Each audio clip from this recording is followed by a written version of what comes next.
Ladies and gentlemen, today's epic motorcycle journey is not exactly where you think it is.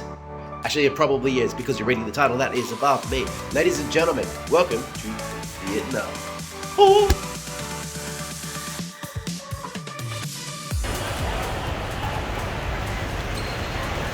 And there goes my bag. Ugh. Made it, finally. I'm excited. Asian air. I miss it. Oh gosh, it's left-hand drive here. It's gonna be great. And after a full day of delays, ladies and gentlemen, I give you Vietnam. Now, I'm not gonna lie. As much as I wanted to record and look around town, especially being a Saturday night, I was absolutely tired as hell. What should have been a 5-hour flight ended up being 3 times longer. Now, what do I know about Vietnam? Well, as you just witnessed, I just found out it's left-hand drive and I have to drive on the opposite side of the road. Oh, and they filmed an episode of Top Gear here. So, nothing. But speaking of Top Gear, no, I'm not going from South Vietnam to North Vietnam. Mind you, when I was planning this originally, I did try to plan it out that way, but for reasons you'll find out over the coming video, I'm glad I didn't. So, what is the plan? Good question. The plan is, well, there is no plan.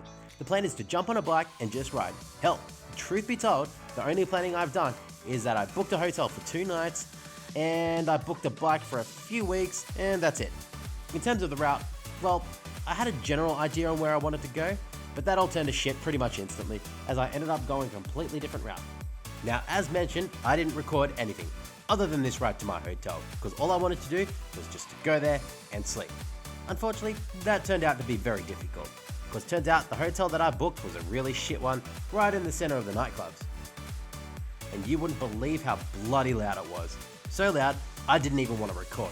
I simply left the hotel to buy earplugs and water since the hotel didn't even come with water, came back and tried to sleep. And as you can imagine, it was potentially the shittest sleep of my life. So bags packed up again, the following morning we checked out, cancelled the extra night stay to much surprise of the receptionist, went for a walk around town to find another, and stay there tonight so we can get a good night's sleep that we deserve. Now, with that completed, it was time to grab some breakfast and explore town a little. It's everywhere. We never have to Google food here. This is a legit restaurant. Ready? That is the kitchen. This is cool.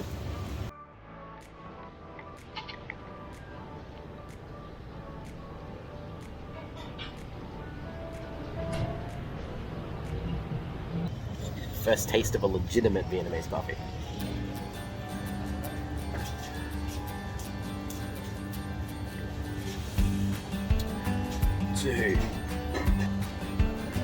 Dude.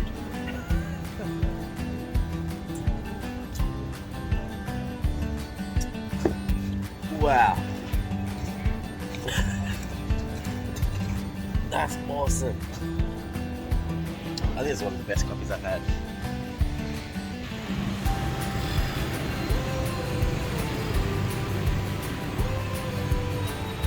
And look at this, pure, utter heaven. Now, anyone who knows me knows I'm a complete sucker for Asian bakeries, because let's be honest here, Australian bakeries sell white bread, brown bread, tiger loaf bread, sourdough bread, some different shaped donuts and horrible pies, and that's it.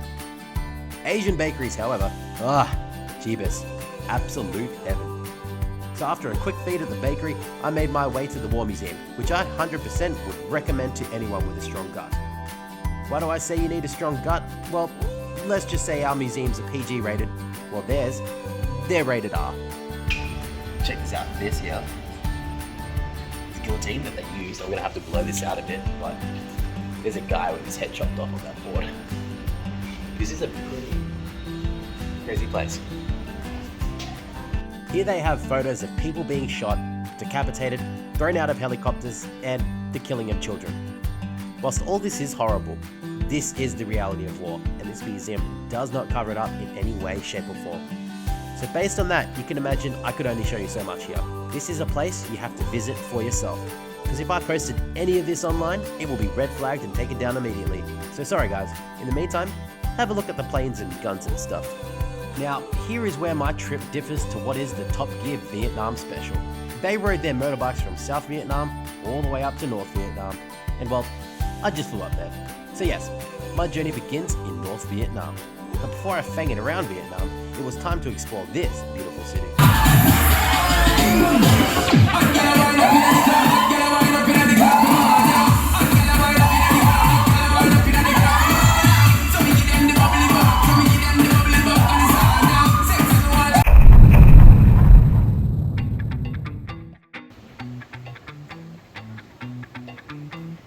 Now, after a delightful, quick Vietnamese coffee, it was time to pick up the motorcycle, fix up the helmet, suit up, and hit the road. So let's do what I came here to do. Ride. Alright, here we go. Oh, dude, this bag is fine here. Are you sure? Absolutely. Oh, yeah. Wait a minute, where's my sunglasses? No, I don't even know where they are. Yes.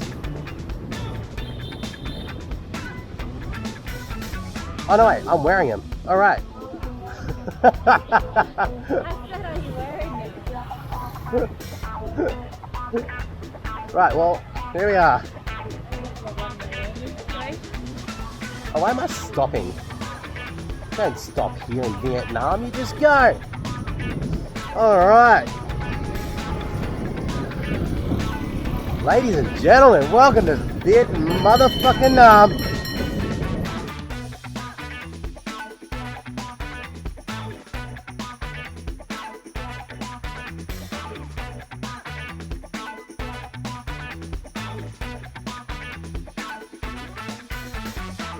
I haven't even mentioned this yet because I haven't really done many videos, but you're a passenger. My girlfriend's a passenger. She's on the back. She's wearing a banana outfit like me. We look like a bunch of fuckwits.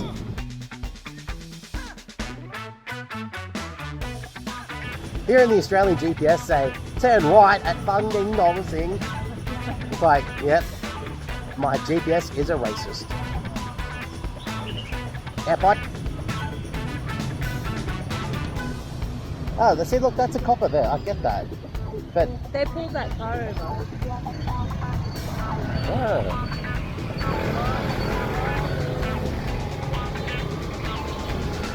I wouldn't even know what law I would break if I broke it. Oh man, Vietnamese traffic sucks. Airport. Oh, that was a red light. Doesn't matter. I like this guy. I'm sure he can paint really well. What the fuck go on here? Whee!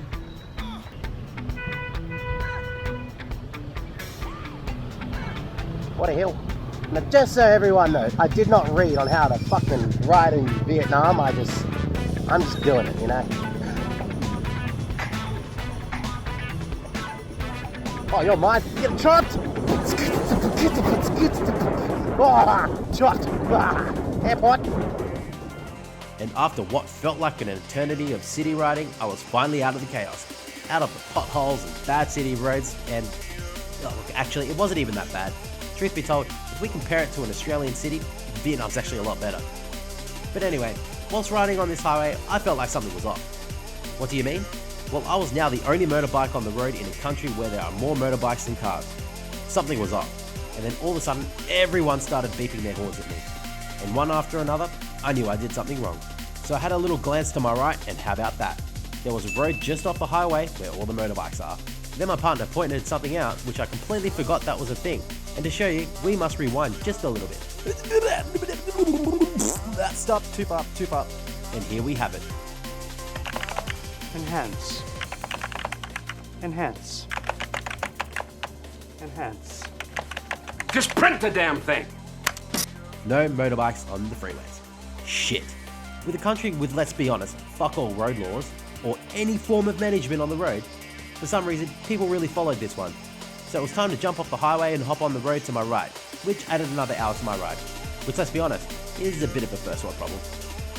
Speaking of first world problems, here's another. Because I'm driving on the wrong side of the road because for some reason Vietnam decided to copy the way that Americans drive, I had to give way to my left.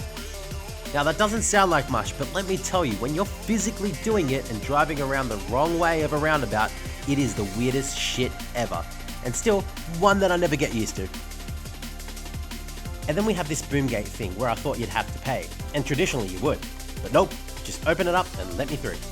This country is making less and less sense. Wrong way around roundabouts, no payment tolls, drive-through red lights. But then driving on the freeway with a motorbike, that's a big no-no.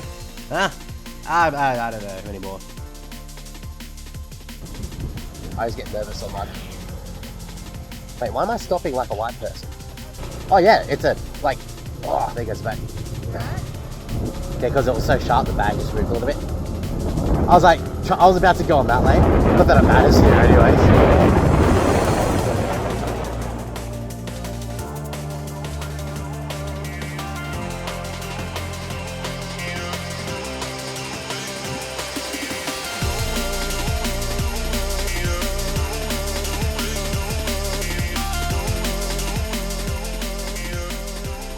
After a little bit longer, it was time to stop at the local pit stop, grab a feed and a beer, and then bugger off. And that's right, this right here is the equivalent of stopping at a servo and grabbing a meat pie in Australia. Vietnam, you can grab a mad bowl of noodles and a beer and chill out. And let me tell you, I know which one I'd rather. So you're also probably wondering how or what the go is with overtaking here. And truth be told, by the looks of things and from what I gathered from today's ride, is that there are no rules. Anything goes. Even if there's oncoming traffic, you're free to overtake at your own discretion. Seems a little nerve-wracking, but after a while you do get used to it. Mind you, there are still moments where you think, what the actual fuck are you doing, you crazy son of a bitch? Right. Righto. Not entirely fucking sure what's going on here. I'm sorry, if freaking Top Gear boys had to do this, this isn't hard, y'all. They also had like really shitty $1,000 bikes. But based on what that lady told me, you can get a brand new bike for $1,500. So I feel as if you've got to get a better second-hand one. Now this right here is what I was expecting out of Vietnam. Endless mountains, one after another, and beautiful weather. So it was time to enjoy this one. Well, as much as I can with this traffic.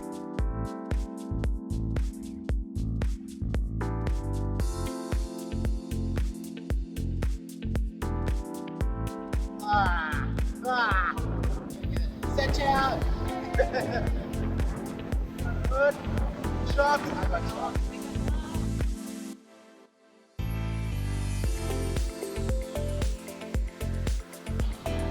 Look at that.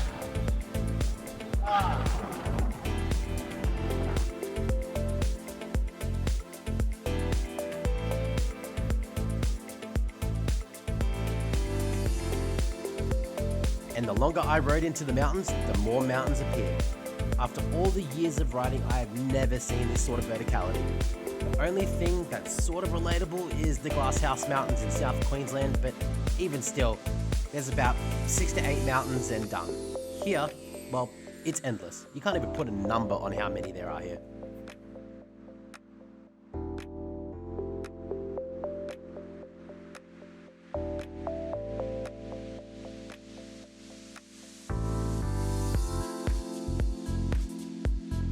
Now, whilst riding in the mountains, I came along this bucket of crap.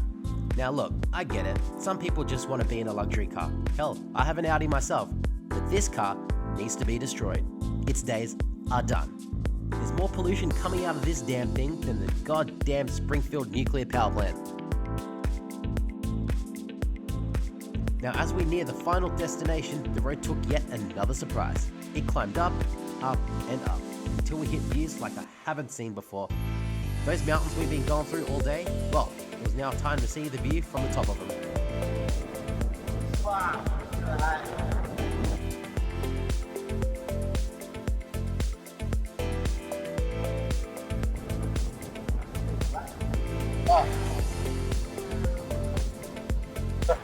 And here's another surprise. Check this out. Is that a market?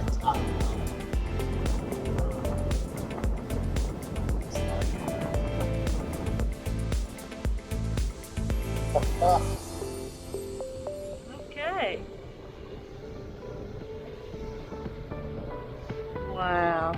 That is a market. That is a house. That's right, that is a market on the edge of a cliff overlooking the world. And what do we have here? Ah shit, the bloody Audi again. And again. Okay, seriously, look at that bloody smoke. In fact, you can still see him from the distance overtaking everyone. And bloody hell, you can still smell the damn smoke coming out of that thing from a kilometer away. So it was time to back off the throttle a little bit and just let him go. After I chopped the dancing girl on the motorbike. Oh, wait, son of a bitch, he just chopped me. And as you can see by the camera change, my action camera died. So it was phone recordings from now. Not that it mattered too much because, ladies and gentlemen, we've made it. Made it to the first stop on the epic motorbike adventure. It's hard to believe that all this footage was just filmed in one day. I don't think I've ever seen so much constant beauty in one stretch of motorbike riding in my life. But anyway, in the meantime, after a long day's ride, I needed a damn beer and some time to relax and to just enjoy the view off the bike for a while. So we'll pick this one up tomorrow.